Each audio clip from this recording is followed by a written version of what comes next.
Guys, তোমরা সবাই কেমন আছো? আমি ভালো আছি। আজকে একটা স্ন্যাক্সের ব্লগ নিয়ে চলে এসেছি। আজকে বানানো হবে ডিমের চপ। জন্য নিয়ে নিয়েছি 5 ফোড়ন, শুকনো লঙ্কা, জিরে।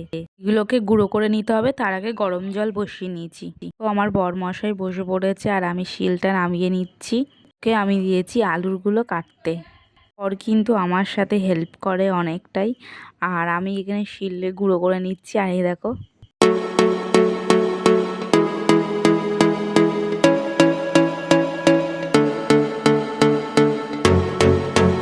মশলাটা গুঁড়ো করা হয়ে গেছে। আর এখানে দেখো, ও বলছে একবার এসো, তোমাকে একটা হাম্পি খাই। আমি বলছি, নাও খাও হাম্পি।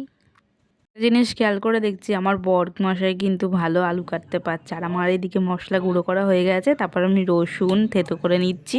কিন্তু রসুন বাটলে হবে না, রসুনটাকে থেতো করে নিতে হবে। তারপর আমি পেঁয়াজটাকে কেটে নিয়েছি। আর আমার পেঁয়াজ কাটার একটা মেশিন আছে, আমি অনলাইন দিয়ে কিনেছিলাম, তোমরা হয়তো দেখেছো।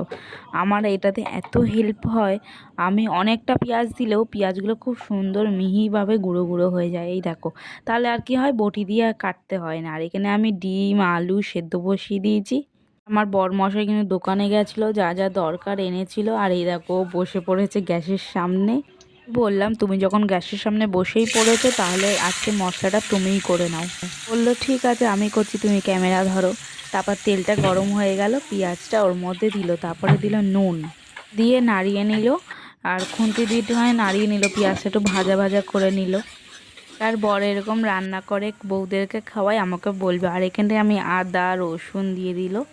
পরে আবার একটুখানি ভাজা ভাজা হওয়ার জন্য খুন্তি দিয়ে একটু নাড়িয়ে নিল। তারপর সেই তেলের মধ্যে একটু টমেটো দিয়ে দিল। টমেটোটা দিলে একটু খেতে টেস্ট হয়। তারপরে একটু ভালো করে নাড়াচাড়া করে একটুখানি এর মধ্যে হলুদ লঙ্কার গুঁড়ো। হাতটা তোমরা চিনতে পারছো, এটা কিন্তু আমার বরের হাত না, এটা আমারই হাত। এখন আমি ওকে সরিয়ে আমি বসে পড়েছি, কারণ একটা ব্যাটা ছেলে মানুষ সব কিছু পারে না। হলুদ লঙ্কার গুঁড়ো দিয়ে একটু ভালো করে নাড়াচাড়া করে নেবো, যতক্ষণ তেল না বেরিয়ে যায় মশলাটা থেকে। এটা কিন্তু কন্টিনিউ নাড়াচাড়া করে যেতে হবে, কারণ পুড়ে যাওয়ার একটা মানে রেখে দিলে পুড়ে যায়। এতে কথা বলতে বলতে আমার মশলার কিন্তু তেলটা অলরেডি বেরিয়ে গেছে। এবার আমার শাশুড়ি মাকে ডাকছি। আর এখানে কিন্তু আমি শাহি গরম মশলা নিয়ে নিয়েছি, তোমরা চাইলেও গোটা গরম মশলা বেটে দিতে পারো। তারপরে আমি ভালো করে নাড়াচাড়া করে নিচ্ছি যতক্ষণ আমার প্রায় তেলটা বেরিয়ে এসেছে। এর মধ্যে এবার আমি আলু সেদ্ধটা দিয়ে দেবো। যেই আলু সেদ্ধটা করে আমি ওটা গ্লাসের পেছন দিয়ে মেখে রেখেছি, অবশ্যই মাখাটা আমি তোমাদেরকে দেখাতে পারিনি। আর হ্যাঁ, আমার কথা বলার মধ্যে যদি কোনো ভুল হয়ে থাকে, তোমরা আমাকে কমেন্টে আমার ভুলটা আমাকে ধরিয়ে দেবে, তাহলে আমি সেই ভুলটা আমি আর করব না, যদি আমার কথা বলার মধ্যে কোনো ভুল হয়ে থাকে। আর তোমাদের সাথে কথা বলতে বলতে কিন্তু আমি আলুটা দিয়ে দিয়েছি। এবার আমি ভালো করে মশলাটার সাথে মাখিয়ে নেব। এই ভাজা মশলাটা আমি গুঁড়ো করে রেখেছিলাম, সেই গুঁড়ো মশলাটা দিয়ে দিলাম। তারপরে দেবো এর মধ্যে গরম মশলা, কারণ ওইটা আমি প্যাকেটে রেখেছি যাতে গন্ধটা উড়ে না যায়। একটা সেন্ট থাকে না, সেই সেন্টটা যাতে চলে না যায়, তার জন্য আমি ওই ভাজা মশলাটা প্লাস্টিকে আমি রেখে গার্ডার দিয়ে মুড়ে রেখেছিলাম। তারপরে এবার সব কিছু মিক্সড করে নেবো ভালো করে। আর আমার মাকে ডেকে নিলাম, যে আমার শাশুড়ি মাকে, যে পরিমাণ মতন একটু নুনটা দিয়ে দেয়, কারণ আমার হাতে বেশিও হতে পারে কমও হতে পারে। তাই আমাদের মা নুন দিয়ে দিল একটুখানি, আর পরিমাণ মতন চিনি দিয়ে দিল। তোমরা চাইলে চিনিটা নাও দিতে পারো, কিন্তু চিনিটা দিলে একটুখানি টেস্ট হয়। আর ঝাল নুন দিলে একটু চিনি দিতেই হয়।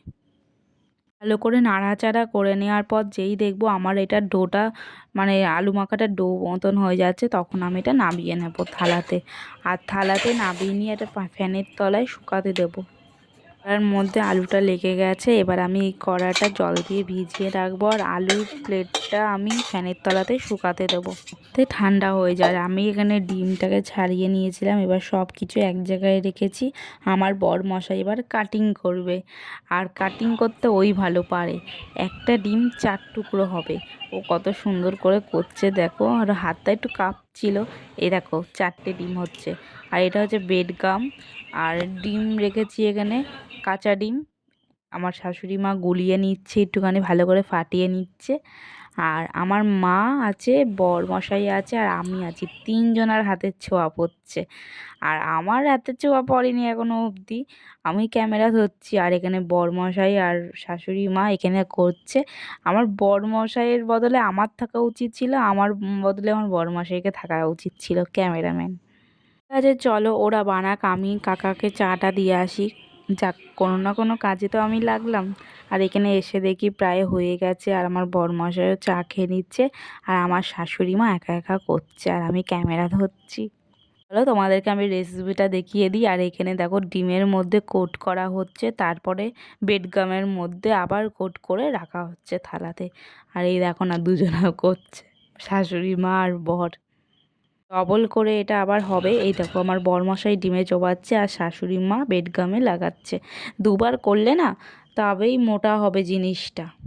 এটা করে না আধ ঘন্টা মতন ফ্রিজে রেখে দিতে হয়, কিন্তু আমাদের হাতে টাইম ছিল না বলে তাই আমরা সঙ্গে সঙ্গে ভেজে নিয়েছি। তোমরা যারা করবে তারা ফ্রিজে রেখে দিতে পারো আধ ঘন্টা মতন। দেখো বরমশাই একটুখানি দোকানে গেল, আর আমার শাশুড়ি মা ভাজছে। এই দেখো আমাদের রান্নাঘর এইটাই। আর মা এখানে ভাজতে শুরু করে দিয়েছে। আর এই দেখো তেলটা গরম হওয়ার পরেই ছাড়লো একটা একটা করে। এর মধ্যে একটু ডিম দেওয়া আছে বলে তার জন্য এটা একটু ফেনা হবে।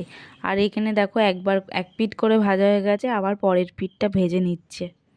আর বেশ লাল লাল হবে, মচমচে হবে, তখন এটাকে তুলে নিয়ে নিতে হবে। এই দেখো লাল লাল হয়ে গেছে, আর কয়েকটা ডিম না ফেটে গেছে। এখানে বেশ হয়ে গেছে কয়েকটা মতন। চলো আমি, মা আর বাপি কটা খেয়ে নিই। আর আমার বরমশাই এখন স্নান করতে গেছে। ওর ভাগ্যে না গরম গরম জোটে না, ও যখনই কিছু খাবার দাবার হয় তখনই ও কোথাও না কোথাও চলে যায়। ওর জন্য রেখে দেওয়া হবে, ও স্নান করে এসে খাবে। আর আমি কাকিদেরকে দিয়ে আসি 2 পিস, কারণ আমার ননদ আছে তো তাই।